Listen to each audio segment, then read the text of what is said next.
वहाँ पे वो लड़की खड़ी है, वो कह रही है हक हमारा आज़ादी, मैं छीन के लूँगी आज़ादी। कौन सी आज़ादी? मुल्क क्यों लिया था? इस्लाम के नाम पर लिया था। हमने एक इस्लामी रियासत बनाने के लिए नाम पे लिया था, मगर ये लोग चाह रहे हैं जी फहाशी हो, ये लोग चाह रहे हैं हम छोटे कपड़े पहन के घूमें। इस्लाम ये दर्ज देता है क्या नबी के रास्ते पे चलना है तो हमें ये चीज़ें अपनाना पड़ेगी? ये मार्च नहीं, ये क़यामत की निशानी है, ये यहूदी लॉबी है। द कैंपेन जारी है और यहाँ पर तशद्दुद किया जा रहा है मीडिया के लोगों पर पुलिस की जानिब से। वालेकुम नाज़रीन, इस वक्त हम औरत मार्च 2023 में मौजूद है और यहाँ पर बहुत बड़ा हंगामा रही हो गई है। औरत मार्च के जो करिंदे हैं उनके साथ और मीडिया वालों के साथ बहुत ज़्यादा बड़ा तसादुम हुआ है और बदतमीज़ी की गई है। पुलिस की जानिब से मीडिया के ऊपर तशद्दुद भी किया गया है। हमारे साथ एक भाई मौजूद है। अस्सलाम वालेकुम। वालेकुम सलाम। भाई, सबसे पहले तो ये बताएं कि क्या ये औरत मार्च इस्लामी जमहूरिया पाकिस्तान में इसके एग्जिस्ट करता है? नहीं, बिल्कुल भी एग्जिस्ट नहीं करता है, क्योंकि जब इस्लाम ने कुरान में ही औरत को माँ का दर्जा दे दिया, औरत को बहन का दर्जा दे दिया, औरत के कदमों तले जन्नत रख दी, पीछे क्या रह गया? फिर तो ये एक प्रोपेगेंडा है जिसको फ़ौरन एड आती है और ये इनके घर चलते हैं सिर्फ इस बेस पे कि मेरा जिस्म मेरी मर्जी। और वो उस नारे के पीछे ये लोग बोलते हैं, जिस तरह अभी आप देख सकते हैं कपड़े लटकाए गए हैं, उन पर नंबर्स लिखे गए और ये बताया गया कि इतनी ख़वातीन मर गई, इतनी ख़वातीन हो गई। इनसे ये पूछें जाके कि क्या इनके घर में इनके भाई, इनके माँ, इनके जो बाप हैं, क्या वो इन पर गंदी नज़र रखते हैं? बिल्कुल भी ऐसा नहीं होगा। ये सिर्फ वो औरतें हैं जो चंद पैसों की खातिर, चंद शोहरत की खातिर जो है वो बाहर के लोगों से पैसा लेती हैं और यहाँ पर आकर बाकी तमाम औरतों को जो इस वक्त घर में काम कर रही हैं, एक वो औरत जो डॉक्टर है, एक औरत जो वकील है, एक वो औरत जो मीडिया में काम कर रही है, एक वो औरत जो पुलिस है, जो यहाँ पे इनकी हिफाजत के लिए खड़ी है, ये उसको भी अपने सारे मुद्दे से बदनाम कर रही है। आपके ख्याल में क्या ये मुल्क पाकिस्तान को यूरोपियन कंट्रीज जैसा नहीं बनाना चाह रहे? ये बिल्कुल, ये जिस हमने मुल्क क्यों लिया था? इस्लाम के नाम पर लिया था। हमने एक इस्लामी रियासत बनाने के लिए नाम पे लिया था, मगर ये लोग चाह रहे हैं जी फहाशी हो, ये लोग चाह रहे हैं हम छोटे कपड़े पहन के घूमें, ये लोग ये चाह रहे हैं कि हमें आते जाते कोई लड़का ना देखे। कैसे?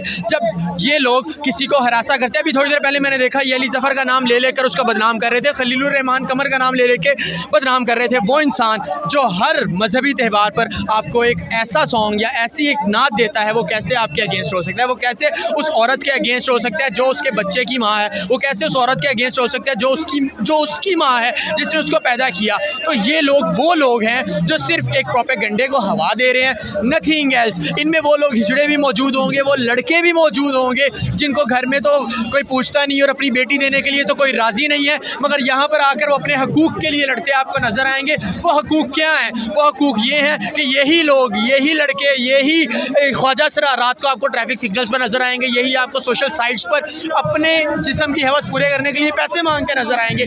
फिर तब इनकी औरत मार्च कहाँ जाता है? तब इनका प्रोपेगेंडा कहाँ जाता है? तब ये लोग क्यों नहीं बाहर आते? जब यही लोग अपने उस जिस्म की हवस पूरे करने के लिए खड़े होते हैं, तब इनको इनके हकूक़ क्यों नहीं याद आते? अच्छा, इससे ज़्यादा आज़ादी इज़हार राय और क्या होगी कि औरतें इस वक्त सड़कों पर मौजूद हैं और मैंने कई औरतें, लड़कियां ऐसी देखी हैं जो जानकर यहाँ पर आई हैं। बिल्कुल, देखिए मैंने आपको पहले कहा ये लोग वो कल्चर चाहते हैं कि भाई हमें नंगा कर दो, हम लोग नंगे होंगे तो हमारा काम होगा।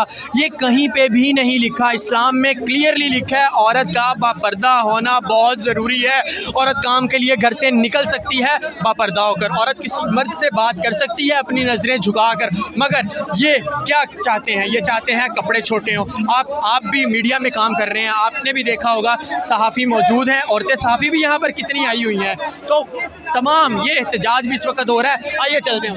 ऑन ही रहने दे, आजा।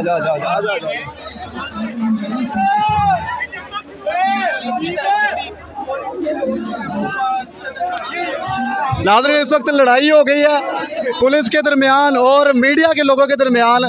द कैंपेन जारी है और यहाँ पर तशद्दुद किया जा रहा है मीडिया के लोगों पर पुलिस की जानिब से।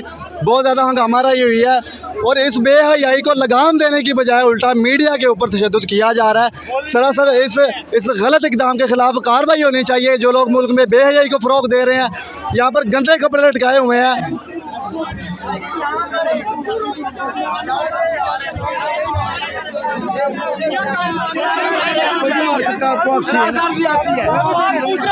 अल-जज़ीरा टीवी को ये लोग इंटरव्यू दे रहे हैं, बस अल-जज़ीरा टीवी बाहर का टीवी है, वो लोग यहाँ पे बेहयाई के प्रमोट कर रहे हैं। आप लोग सवाल पूछते हैं तो कहते हैं नो कमेंट। हम यहाँ पे क्या करने के लिए आए हैं? क्यों यहाँ बुलाया आप लोगों को? डीसी ने कोई इजाजत नहीं दी सिर्फ इनकी हरकतों की वजह से। ये लोग सिर्फ बेहयाई प्रमोट कर रहे हैं। पट्टी साहब का मोबाइल छीन लिया इन लोगों ने, ये पीछे जाके मारे हैं ये लोग हम लोगों में। वक्त हमारे साथ यंग मीडिया एसोसिएशन के सदर हारिस खोकर साहब मौजूद है। हारिस भाई बताएं, पीछे आज़ादी के नारे लग रहे हैं, कौन सी आज़ादी चाहिए? वहाँ पे वो लड़की खड़ी है, वो कह रही है हक हमारा आज़ादी, मैं छीन के लूँगी आज़ादी। कौन सी आज़ादी? क्या पाकिस्तान में औरतें कैद हैं? अस्पतालों में चले जाओ, वहाँ पे नर्सिस हैं, डॉक्टर हैं। आप इंजीनियरिंग फील्ड में चले जाओ, बिज़नेस में चले जाओ, आप इंडस्ट्रीज़ में चले जाओ, वहाँ की मैनेजमेंट में लड़की हैं। तो शाना बशाना खड़ी हैं लड़कियाँ और जॉब कर रही हैं। अब तो लड़कियाँ स्कूटी चलाना शुरू कर दिया, मोटरसाइकिल चलाना शुरू कर दिया। क्या कौन सी आज़ादी नहीं है? क्या वो आज़ादी चाहिए कि यूरोप जैसे छोटे छोटे कपड़े और वो जो है अंडरवियर्स में जो है औरतें बाहर निकलें? क्या ये इस्लामी जमहूरिया पाकिस्तान है? क्या हमारा इस्लाम ये दर्ज देता है? क्या नबी के रास्ते पे चलना है तो हमें ये चीज़ें अपनाना पड़ेगी? ये मार्च नहीं, ये क़यामत की निशानी है। ये यहूदी लॉबी है, बाहर से फंडिंग आ रही है। कमिश्नर ने कहा था कि ये नहीं होगी, लेकिन फिर अदालत के ऑर्डर्स आए कि होगी। इसका मतलब है फेमिनिस्ट जो है वो हर जगह मौजूद है, एक आधा, और जब बाहर से फंडिंग आती है ना तो फिर करना पड़ता है मजबूरी। स्लोगन देखा है एक, मौलवी बस करो साड़ी भी बारी आन दो। बहुत गंदा स्लोगन है। पिछली बार स्लोगन नहीं देखा था कि मेरे बैठने का ये तरीका है, टांगे खोलने का, और पता नहीं क्या क्या गलत बातें। इस तरह के स्लोगन होते हैं। ये इस्लामी जमहूरिया पाकिस्तान है। हमारे अंदर, मुसलमानों के अंदर, अगर हमें अल्लाह ने अरूज दिया है, तरक्की दिया है, तो वो सिर्फ इसलिए। एक मुसलमान 10 काफिरों पे भारी क्यों है? क्योंकि हम मुसलमान हैं, हमारा ईमान है और हम कुरान और नबी की सुन्नत पे चलते हैं। अगर हम उससे भटकेंगे तो हम तबाह हो जाएंगे, अल्लाह का अज़ाब नाजिल हो जाएगा। और ये 100 लोगों का टोला है, सिर्फ 100 लोगों का।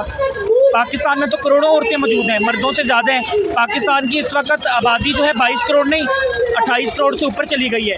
तो ज़्यादा 60% औरत क्या मांगे? ये कह रही हैं औरत क्या मांगे?